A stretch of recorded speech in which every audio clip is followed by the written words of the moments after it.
കൊല്ലം സുധി എന്ന കലാകാരൻ്റെ വേർപാട് സംഭവിച്ചിട്ട് 2 വർഷം പിന്നിടുന്നു. സ്റ്റാർ മാജിക് ഷോയാണ് സുധിയെ കുടുംബ പ്രേക്ഷകർക്ക് പ്രിയങ്കരനാക്കിയത്. കാർ അപകടത്തിൽ സുധി മരിച്ചുവെന്ന വാർത്ത കേട്ടപ്പോൾ എല്ലാവർക്കും ഒരു മരവിപ്പായിരുന്നു. നടൻ്റെ മരണം ഏറ്റവും കൂടുതൽ ബാധിച്ചത് ഭാര്യ രേണുവിനെയും മക്കളായ കിച്ചുവിനെയും ഋതുലിനെയുമാണ്. അർദ്ധരാത്രി വരെ സുധിയെ വിളിച്ചും മെസ്സേജ് അയച്ചും രേണു സംസാരിച്ചിരുന്നു. പിറ്റേ ദിവസം നേരിൽ കാണാൻ ആഗ്രഹിച്ചാണ് രേണു കിടന്നുറങ്ങിയതും. എന്നാൽ രാവിലെ എത്തിയത് മരണവാർത്തയായിരുന്നു. പരിചയസമ്പന്നരായ മെൻ്റലിസ്റ്റുകളുടെ സഹായത്തോടെ മരിച്ചുപോയ ആളുകളെ വീണ്ടും കാണാനും സംസാരിക്കാനും സാധിക്കുന്നതിൻ്റെ വീഡിയോ നിരവധി അടുത്തിടെയായി സോഷ്യൽ മീഡിയയിൽ വൈറലാകുന്നുണ്ട്. മെൻ്റലിസത്തിലൂടെ തൻ്റെ പ്രിയ ഭർത്താവിനെ വീണ്ടും കാണാനും സംസാരിക്കാനും കഴിഞ്ഞിരുന്നുവെങ്കിലെന്ന ആഗ്രഹം രേണുവിനും ഏറെ നാളുകളായിട്ടുണ്ട്. തൻ്റെ ജീവിതത്തിലെ ഏറ്റവും വലിയ ആഗ്രഹം അതുതന്നെയാണെന്നും പല അഭിമുഖങ്ങളിലും രേണു പറഞ്ഞിട്ടുണ്ട്. ബിഗ് ബോസിലേക്ക് പോകും മുമ്പ് രേണുവിന് മെൻ്റലിസ്റ്റ് അർജുൻ വഴി ആഗ്രഹം സാധിച്ചു കിട്ടി. ഒരു യൂട്യൂബ് ചാനലിലൂടെയാണ് ആ വീഡിയോ പുറത്തു വന്നത്. കാർ അപകടത്തിൽ സുധി മരിക്കുന്നതിന് മണിക്കൂറുകൾക്ക് മുമ്പ് വരെ രേണുവുമായി സംസാരിച്ചിരുന്നു. അന്ന് സംസാരത്തിനിടയിൽ താനും സുധിച്ചേട്ടനും തമ്മിൽ ചെറിയൊരു സൗന്ദര്യപ്പിണക്കം ഉണ്ടായി എന്നും പിന്നീട് ദേഷ്യം മാറിയെന്ന് പറയാൻ ലവ് ഇമോജി അയച്ചിരുന്നുവെന്നും രേണു പറഞ്ഞിരുന്നു.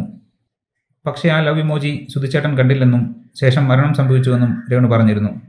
താൻ പിണക്കം മാറി വീണ്ടും മെസ്സേജ് അയച്ചതറിയാതെ സുധിച്ചേട്ടൻ മരിച്ചത് തനിക്കിന്നും ഒരു വേദനയാണെന്നും അക്കാര്യം നേരിട്ടൊന്ന് പറയാൻ വേണ്ടിയാണ് സുധിച്ചേട്ടനെ വീണ്ടും കാണാൻ താൻ ആഗ്രഹിക്കുന്നതെന്നും രേണു പറഞ്ഞിരുന്നു. സുധിയാണെന്ന് കരുതി ചാനൽ അവതാരകയെ കെട്ടിപ്പിടിച്ച് നിലവിളിച്ച് കരയുകയായിരുന്നു രേണു. എത്രത്തോളം ആത്മാർത്ഥമായിരുന്നു രേണുവിൻ്റെ സ്നേഹമെന്നും പ്രിയ ഭർത്താവിൻ്റെ വിടവ് രേണുവിനെ എത്രത്തോളം അലട്ടുന്നുവെന്നതും സുധിക്കുട്ട എന്ന് വിളിച്ചുള്ള രേണുവിൻ്റെ പൊട്ടിക്കരച്ചിലുണ്ട്. എന്നെ വിട്ടുപോകല്ലേ, എനിക്ക് പറ്റുന്നില്ലെന്നെല്ലാം രേണു പറയുന്നതും കേൾക്കാം. വീഡിയോ കാണുന്ന ആരുടെയും നെഞ്ചൊന്ന് പിടയും.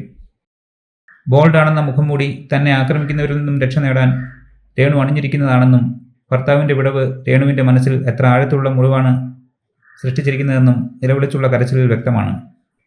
രേണുവിനൊപ്പം കരഞ്ഞുപോയെന്നാണ് വീഡിയോ കണ്ട് പലരും കുറിച്ചത്. സത്യത്തിൽ സുധി എന്ന കലാകാരനെ ഇന്ന് എല്ലാവരും ഓർമ്മിക്കുന്ന തരത്തിൽ കൊണ്ടെത്തിച്ചത് രേണുവാണ്. നെഗറ്റീവായാലും പോസിറ്റീവാണേലും അതിന് കാരണം അവർ തന്നെയാണ്.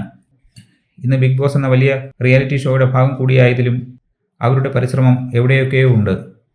എത്ര മോശം പറഞ്ഞാലും അവരും ഒരു മനുഷ്യജന്മം തന്നെയല്ലേ. തെറ്റ് പറ്റാത്തവരെന്ന ഭാവത്തോടെ എല്ലാവരും അവരെ ക്രൂശിക്കുന്നു. നന്നായി ജീവിക്കാൻ കഴിയട്ടെ. രേണുവിൻ്റെ കരച്ചിൽ കണ്ട് ഒപ്പം കരഞ്ഞു. സുധിയുടെ മരണശേഷം രേണു ഒരുപാട് അനുഭവിച്ചു എന്നിങ്ങനെയെല്ലാമാണ് കമൻറ്റുകൾ. Bigg Boss Malayalam season 7 fire ആകാനുള്ള ശ്രമങ്ങൾ തുടക്കത്തിൽ രേണുവിൻ്റെ ഭാഗത്തു നിന്ന് ഉണ്ടായിരുന്നു. പിന്നീട് രേണു ഒതുങ്ങിപ്പോയതായിട്ടാണ് പ്രേക്ഷക പ്രതികരണങ്ങൾ.